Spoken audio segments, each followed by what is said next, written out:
our blood sugar levels affect every single cell, organ, and process in the body. Process meaning our hormonal balance, our ability to sleep, our ability to have energy.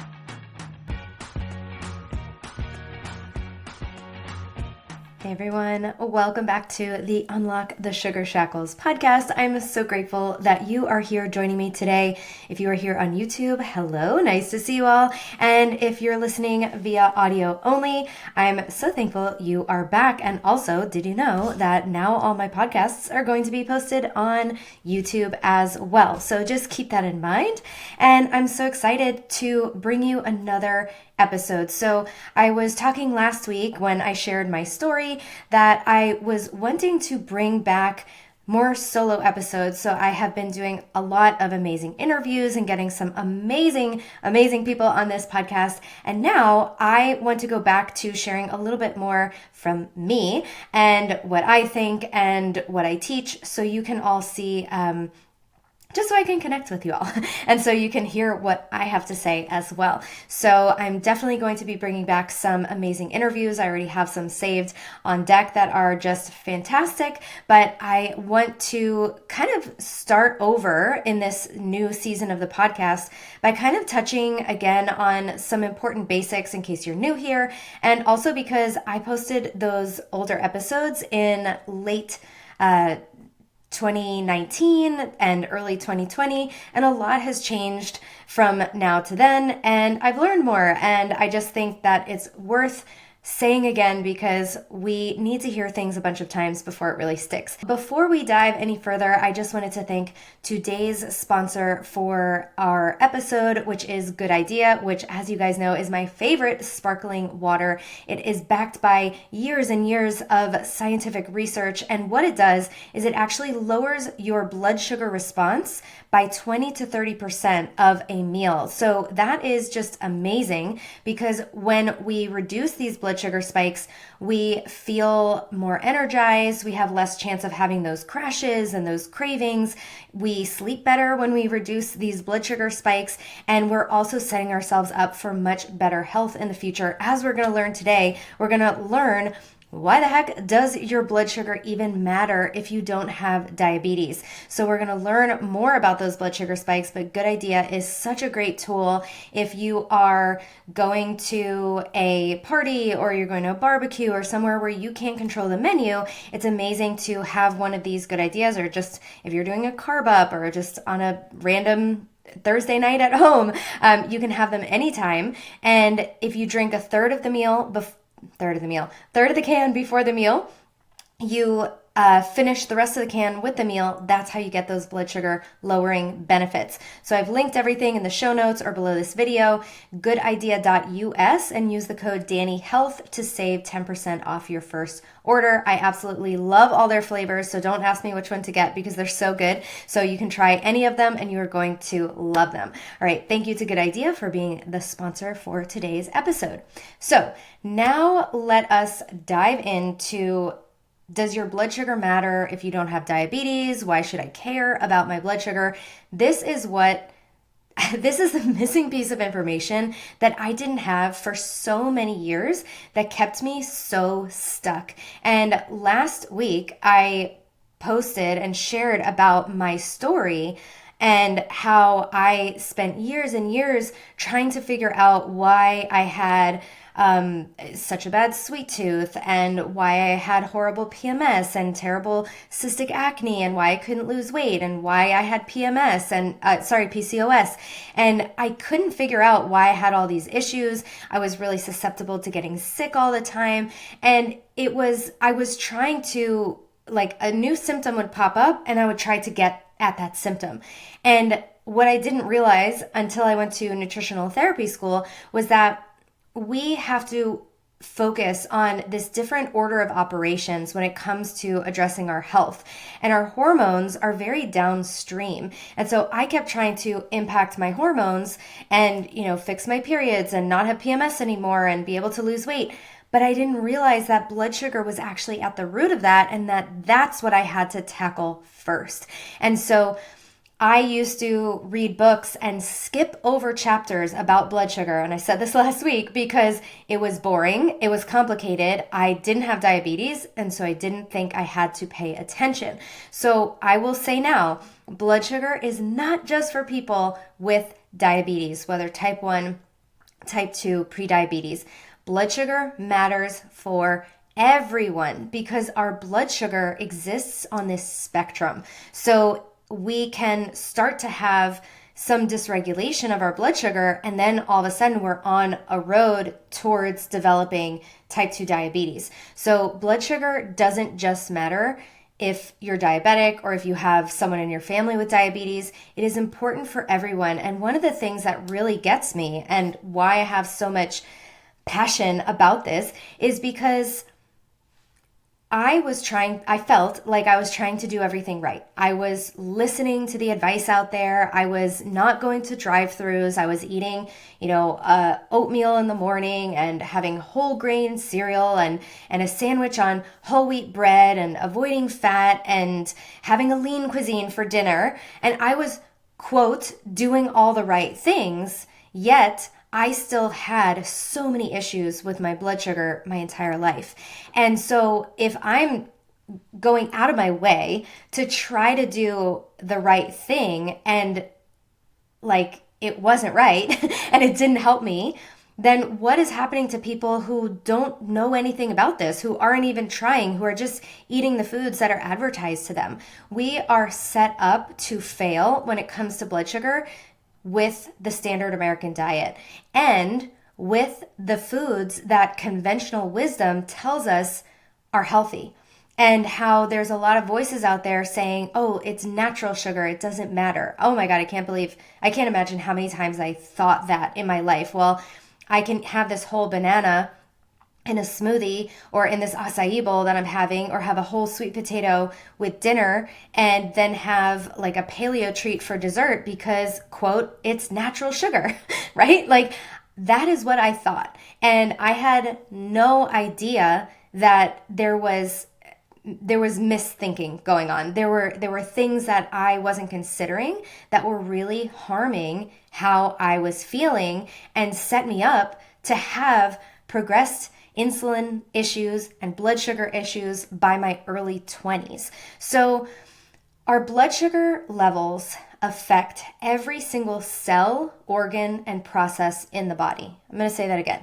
Our blood sugar levels affect every single cell, organ, and process in the body. Process meaning our hormonal balance, our ability to sleep, our ability to have energy, that type of a thing. So if our blood sugar is affecting us at every cell, every organ, every process, it means that is really, really affecting how we feel at every second of every day, and it has huge impacts on our long-term health.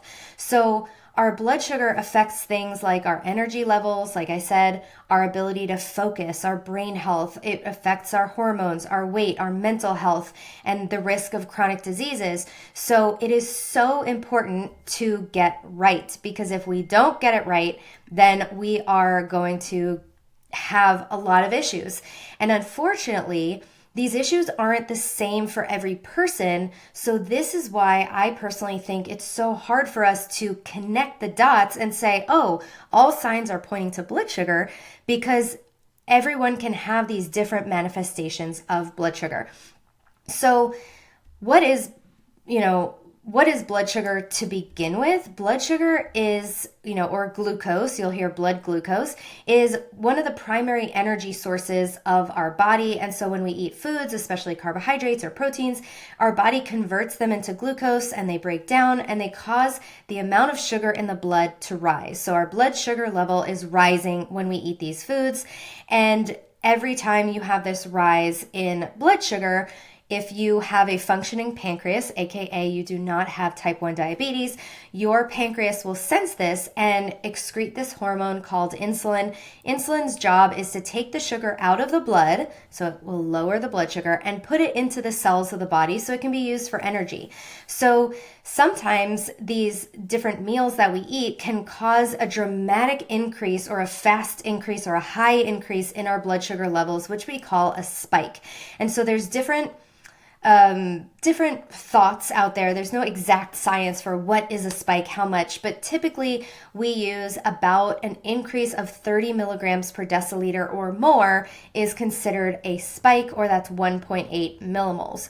So this will vary among people depending on your level of muscle, your level of insulin sensitivity, how much sleep you've had, how good of shape you are, how much inflammation you have, how much cortisol you have, etc. So there's a lot of factors that influence how much of a spike that we're going to get at meals. But generally speaking, when we spike our blood sugar over and over and over, or when we have even just one really big spike, it sets us up in the meantime to feel really crappy. And then these constant spiking of our blood sugar is going to set us up for having insulin resistance, having chronically either high levels of glucose or blood sugar, or where our blood sugar can't stay up and it keeps dropping low. So basically, having blood sugar spikes makes us feel crappy in the short term, and then it actually causes us to sort of perpetuate that cycle, because if our blood sugar has dropped because we get too much insulin at a meal and now we're feeling like we have this low blood sugar sort of situation, it's going to cause us to reach for something that is higher in sugar. And so it's because we need to get our levels back up. The body is seeking that homeostasis.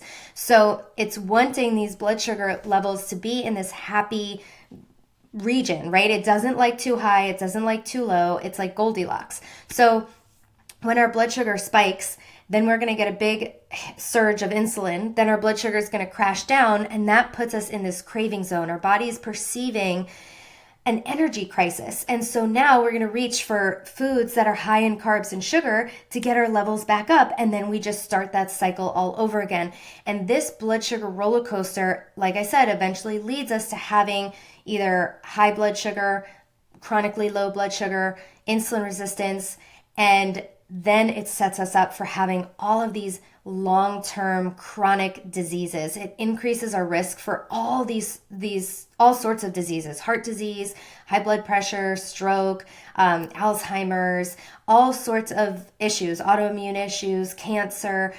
So having blood sugar levels that are dysregulated and that are meaning that there's chronically spiking or highs or lows, that is setting us up for issues. So for me, my manifestation of that was PCOS and was all those other things that I was sharing in last week's episode. So our blood sugar matters for everybody. And so even if you're not diabetic, a spike is not a good thing in your body, because a spike also leads to inflammation. And so these spikes that are going especially above 140 milligrams per deciliter, I'm sorry, I don't know that number in millimoles, just divide by 18 if you're outside of the US. But if you're going over 140, it's very inflammatory. So imagine someone who has type 2 diabetes and their blood sugar is always above 140, they are very much in a chronic inflammatory state. So, or if we're spiking our blood sugar all day long and we're getting all this insulin, the insulin is a growth hormone. It's a building hormone. So we get this inflammatory cascade, and now we're building body fat because the insulin is storing sugar as body fat. So I feel like I'm really out of order here, but just sort of just spitballing, but saying like all of these negative effects that are coming from the blood sugar and the insulin. So in terms of some numbers that we might look at, so this isn't the only number to look at, but it is one number that most of us have gotten on blood work. So if we look at our fasting blood glucose levels, and I'm going to again be speaking in milligrams per deciliter. So if you're outside the country, just take any number I'm saying, divide by 18, and that's how you get the millimoles. So Sorry, I completely lost my math abilities after high school. Just completely lost them. So, anyway, blood sugar levels, like I was saying, exist on this spectrum. So, if we're just looking at fasting glucose, this isn't a perfect science and it doesn't rule out that you have blood sugar issues. So, if you have a perfect blood sugar level, it does not rule out the fact that you may still have blood sugar issues. So you can't just say, oh, I have an optimal fasting blood glucose, I'm fine. You can't do that, unfortunately. I wish it worked like that, but it doesn't. So what your doctor might say is normal is 70 to 100. I don't use that range. I say optimal is about 70 or 72 to about 85. So let's say 72 to 85 is the optimal level. There are people like me, before I fixed my blood sugar, whose blood sugar is way lower than that. And a lot of places you'll look online, like I'm looking at Levels Health blog, it's phenomenal. But they don't even include these people who are having these low blood sugar. So having hypoglycemia, which is lower blood sugar than that, so below 70, mine was 60 or 63, 3 times in a row that I checked it when I was struggling with my PCOS. It was never picked up. But when you have these low blood sugar levels, this is also a problem. This also potentially means that the insulin levels are too high in your blood and are pushing too much sugar out of the blood and putting them into the body. And now we're left with this low blood sugar. This was me. This is often the first sign that you're having some issues with your blood sugar. So that area of the spectrum, this, sort of to the left of that optimal, is not ideal either. So it's not like the lower we go, the better. So that's why optimal has an end range, 70 or 72 to 85. We want to be within that range of fasting. Then the people who are 86 to 99, these people are missed by doctors. This is where you start to have this increasing level of insulin, and the insulin is doing a pretty good job of keeping the sugar out of the blood, but already we're starting to see some signs of resistance. Keep in mind that insulin can be rising for years before we see a change in blood sugar levels, which is why a fasting blood sugar level does not rule out blood sugar issues, okay? So we can have this rising level of insulin, which is a hormone, which is going to disrupt all our other hormones. We can have that rising. And so if we start to have more and more and more insulin, and the body just sort of becomes numb to it. That's what insulin resistance is. It's like the body's like, no, insulin was already here. I'm done with you guys. So now we need more and more insulin to get the sugar out of the blood and into the body. And so in that time, our body's cells are like waiting for the sugar. They're waiting for the energy. They're like, hey, we're tired, we're hungry, we have nothing to go on. And now the amount of insulin in the blood is just kind of piling up, and the insulin can't, it's like, I'm knocking on the door, but the cells aren't answering. And so we need more insulin to knock louder, because like I said, those cells have sort of become numb or deaf to the sound of insulin. And so now the amount of sugar in the blood is increasing. And so now you get a fasting blood sugar and it's like 90 or 95. And your doctor's like, oh, you're the picture of health. I beg to differ. I guarantee that at those numbers, you're very likely going to be experiencing some signs of blood sugar dysregulation. And then once you cross that 100 threshold, and you get into a fasting of 100 to 125, this is where doctors will diagnose you with prediabetes. I personally am a nutritional therapy practitioner. I do not diagnose or treat anybody. So keep in mind, this is just for informational purposes only. This is to help you identify where you might be on this spectrum that changes all the time and that can change anytime. Anywhere we are on this spectrum, we have the power to control, to change this.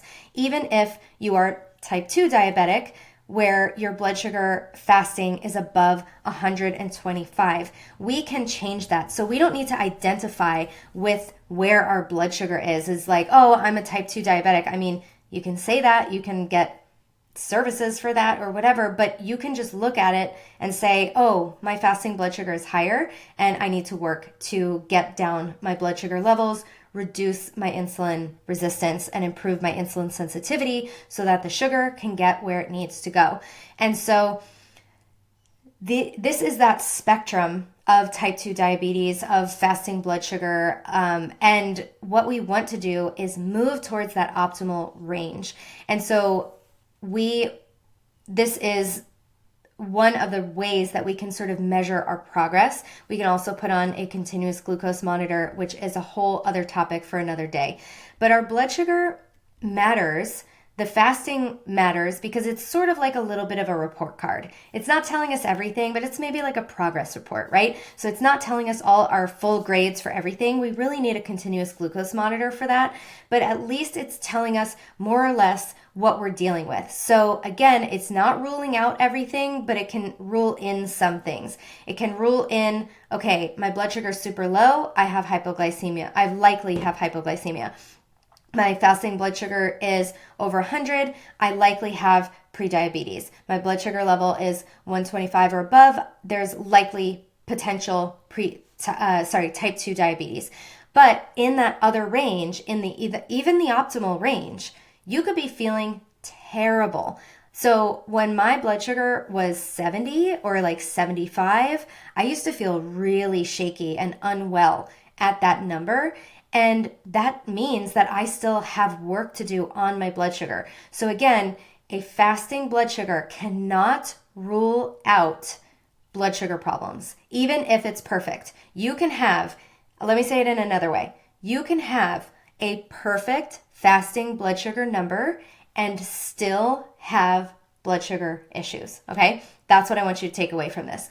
So let's talk about more concretely how our blood sugar impacts you on a daily basis in an everyday, every minute of every day sort of thing. So let's go head to toe to try to organize this a little bit better. So our brain is the biggest consumer of glucose when we're thinking. This was one of my blood sugar mastery students. She was like, I went back to school over the summer and I had, she's a teacher, and she's like, after I went back to school, I was doing all this lesson planning and all these things, and I was just so much hungrier, and like my blood sugar kind of was acting up more than normal when it was like perfect at home. And she's like, I realized I was just using my brain so much more and using up so much more glucose. And so it's something that we need to think about. So our brain is very sensitive. And so if it has this very slight decrease in the amount of energy that it's getting, all of a sudden it can start to send you a lot of symptoms of this. So in the short term, you might see fatigue, brain fog, difficulty concentrating, a lot of mood issues, irritability, anxiety, depression. Then you feel those physical symptoms, lightheadedness, feeling dizzy or spacey. I think I said trouble concentrating. Headaches, very, very common. So this is in the short term. This is like my brain is lacking glucose right now. This is what's happening. But then in the long term, if we have this continuing issue with either high blood sugar levels or my blood sugar keeps crashing low, or I'm having insulin resistance where now, remember, we're knocking on the doors of the cell and the sugar can't get in.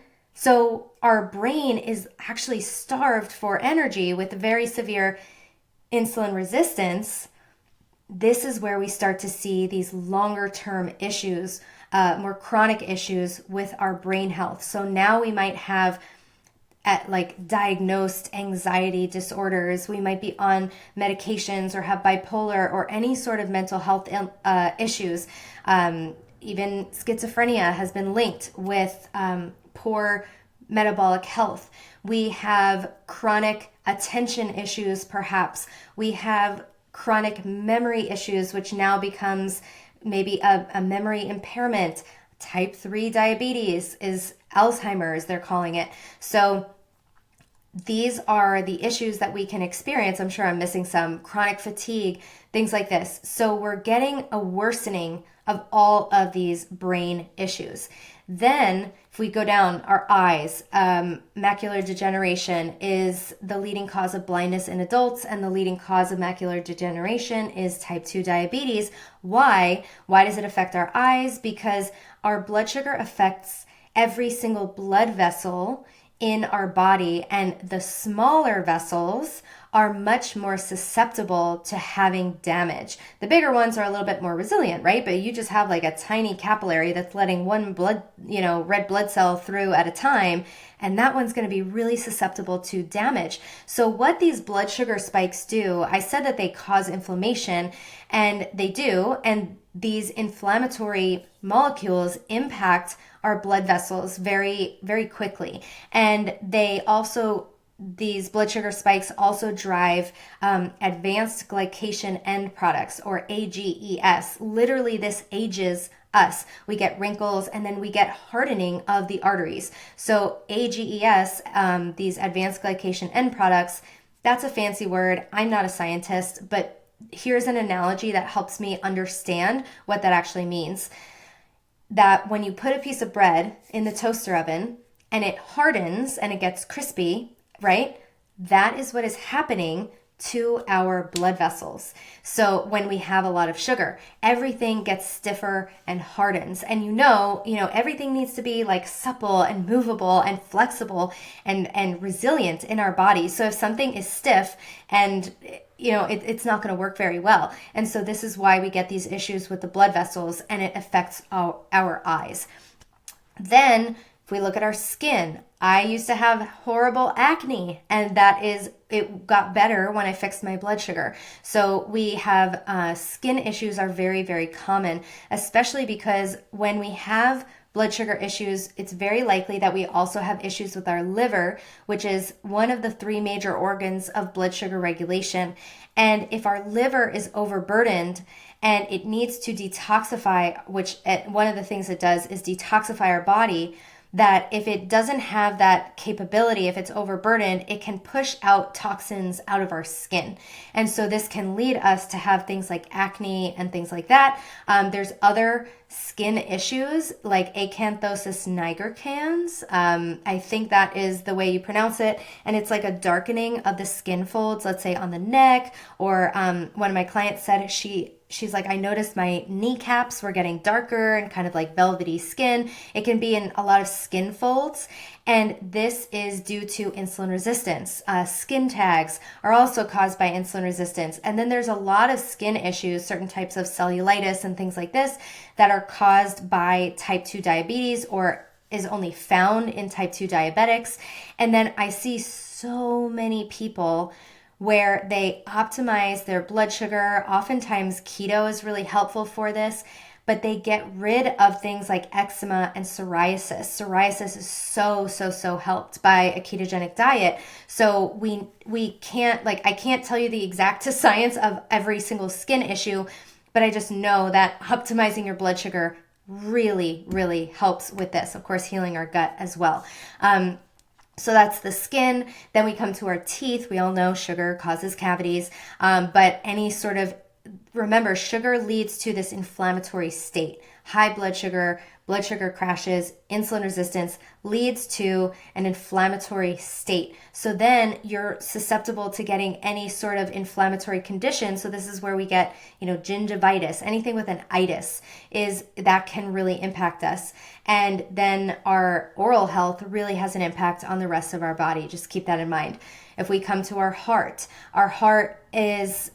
disease is, I think, the most common cause of death of type 2 diabetics, and it's also one of the top causes of death in the world. And it's not only people with type 2 diabetes who are getting this, even early insulin resistance drives hypertension. And so if a lot of times it comes from stress, and then stress increases our cortisol, which increases our blood sugar, which drives us to have hypertension. So this is something really, really important to look at if you have that. And then the blood sugar issues are causing us to develop other sorts of heart issues, stroke, things like that. And then arrhythmias are the other thing. So if we're eating a lot of sugar, refined sugar, not from whole foods, we get actually a huge depletion of magnesium, because every 1 molecule of glucose needs 54 molecules of magnesium to be processed. So if you're eating a lot of glucose without foods that actually contain magnesium, you're depleting these stores really significantly. And what magnesium does, one of the millions of things it does, it relaxes muscles. So calcium constricts or contracts them, and then magnesium helps them to relax. And so we can develop arrhythmias in our heart, which is a muscle, which has, if it has an issue with relaxing, you can see how that can give us these like weird heartbeats because it's struggling to have this rhythmic motion because it's lacking the minerals to do so.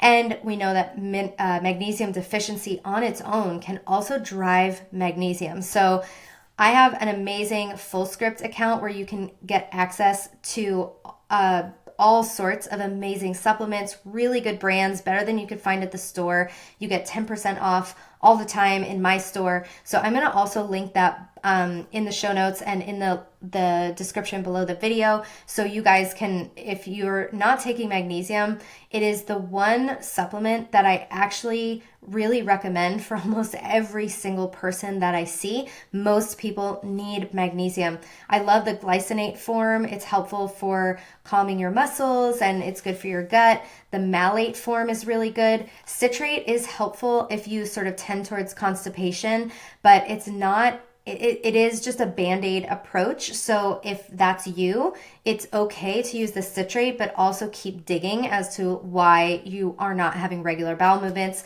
And then the orotate form is good. The taurate form is good.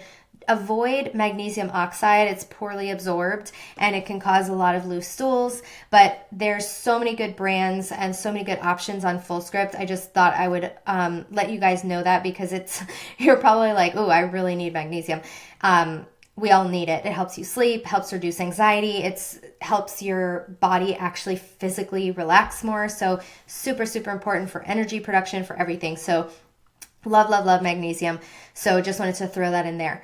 Then we have our stomach, our gut, hugely impacted by sugar and our blood sugar levels. And then there's, of course, that bidirectional relationship. Our adrenals are one of the other major organs of blood sugar regulation. So if our adrenals are really fatigued, then we're going to have a hard time keeping our blood sugar in a normal range. If we're spiking our blood sugar all the time and then it's crashing and then we don't have that ability, that metabolic flexibility, that will allow us to burn stored energy for fuel, which most people who are sugar burners, they really lack this ability.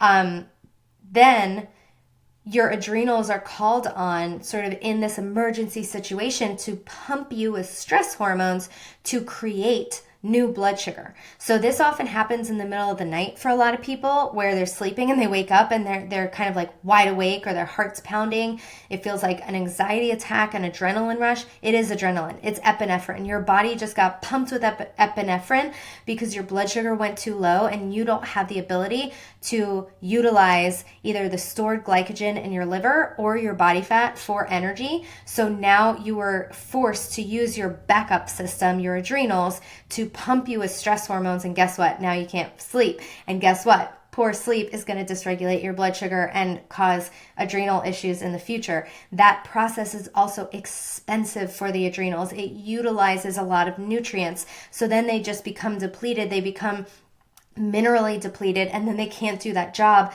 of keeping your blood sugar up. Our adrenals can also impact our blood sugar in that it can, if we're really stressed out, it causes this chronically high levels of blood sugar because that goes along with this high cortisol, and that causes issues as well. And so it's going to have, again, this sort of bidirectional relationship where the blood sugar is affecting the adrenals and then the adrenals affect the blood sugar. It's really common. Our liver, so fatty liver disease is really rampant. I'm going to have to do a whole episode on fatty liver. It's usually caused by high fructose consumption, so in high fructose corn syrup, but I even high fruit consumption can do it as well.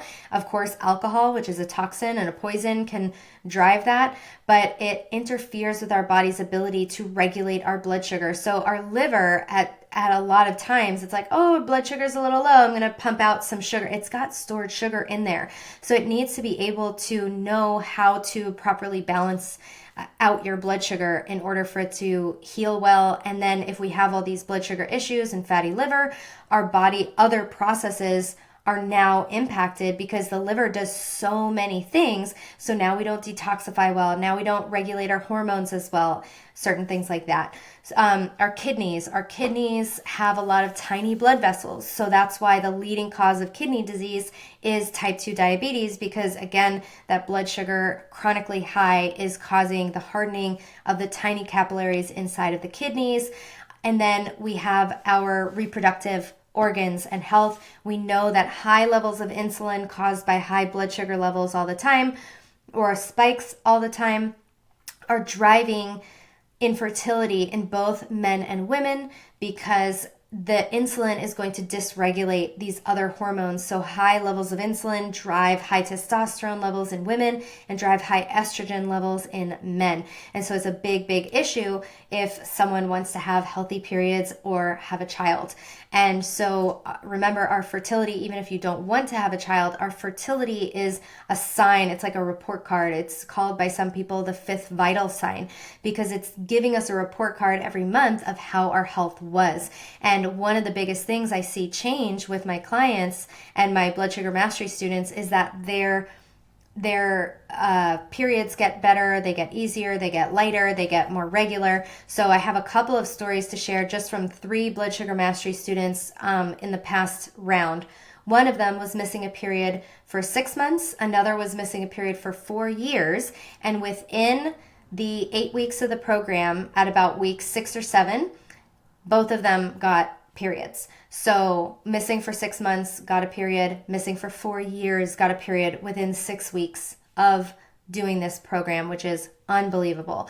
Then I had another student who used to have spotting about the whole week before her cycle, and her cycle was only about 21 days. So imagine how much of the month she was dealing with some sort of period issue, right? And so during the first cycle that she had during the program, the 8 weeks of the program, she said that the spotting was much less, and it happened, only like a couple of days instead of like an entire week. And then the next cycle she had no spotting at all, and her period was a couple of days later than it normally was. So now it was like 26 days later instead of 21 days. So no spotting, and a 21-day cycle going to a more normal, more healthy 26-day cycle.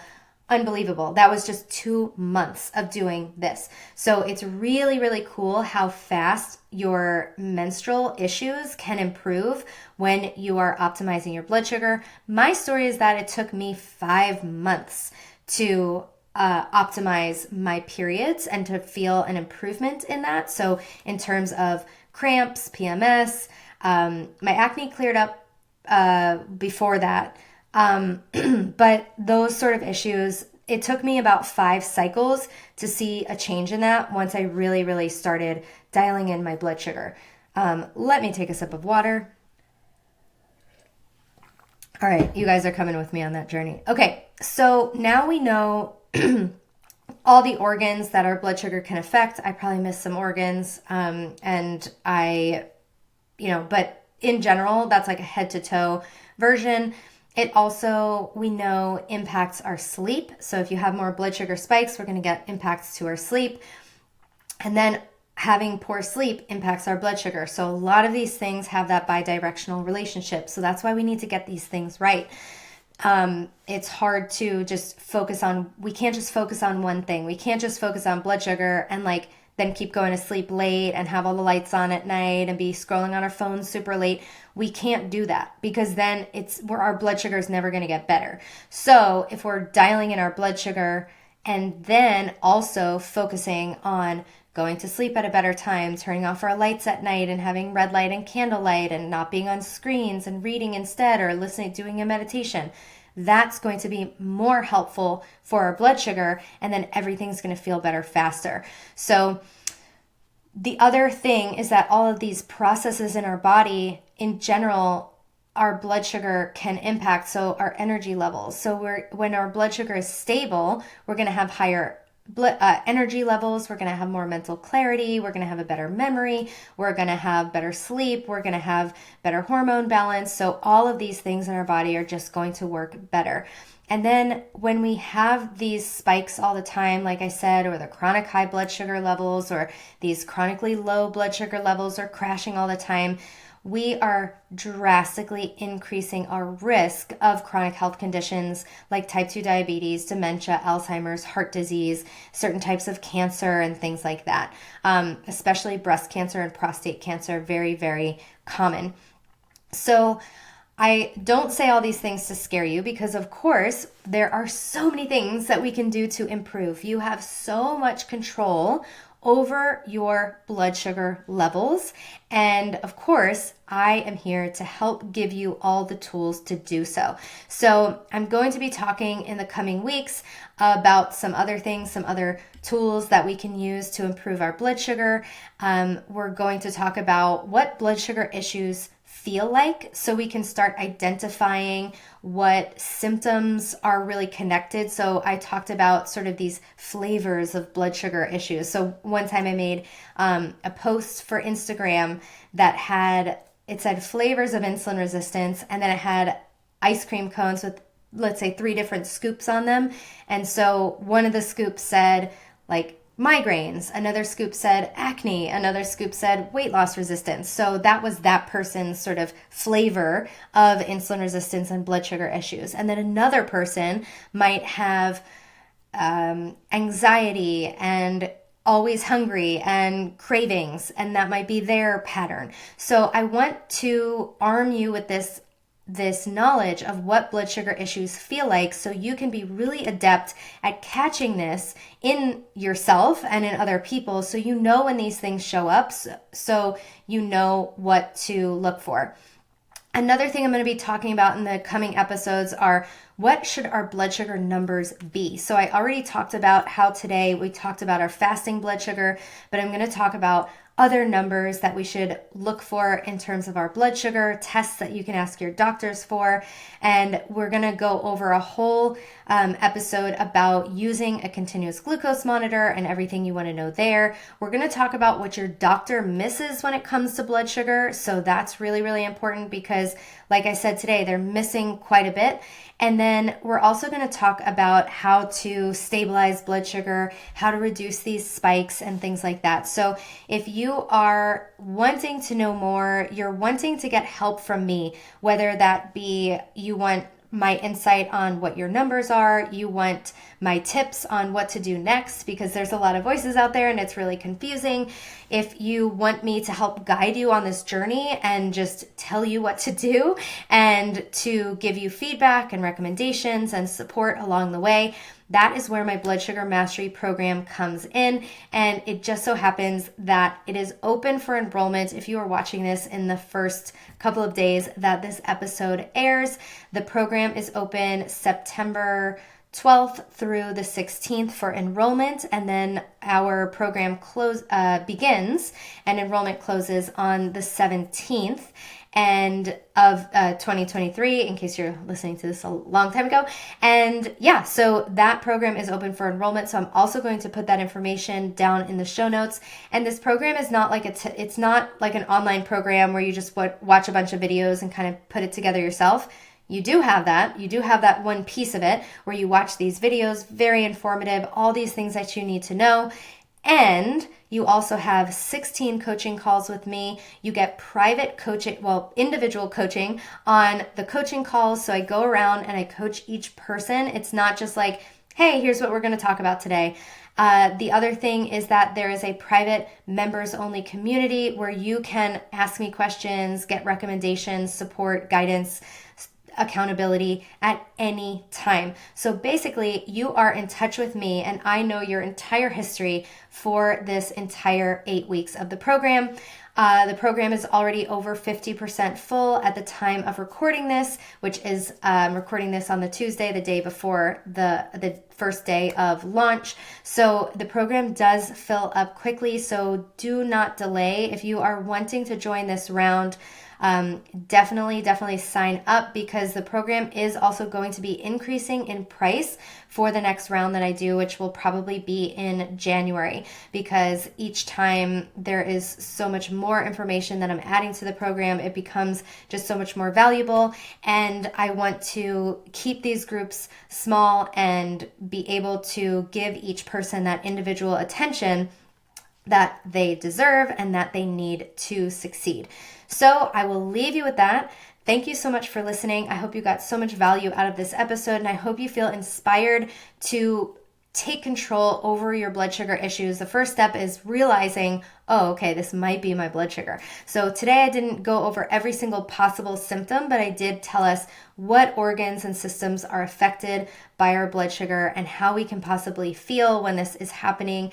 And I want you to remember, the main thing I want you to remember is that we have control over our blood sugar, and we can improve how we feel and improve how our blood sugar works, no matter where we are on this spectrum of blood sugar.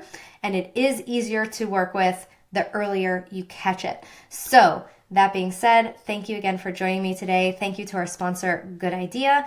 And remember, Blood Sugar Mastery is open for enrollment for another couple of days. Enrollment closes on September 16th, which is a Saturday, 2023. I hope to see you inside. All right, bye everyone.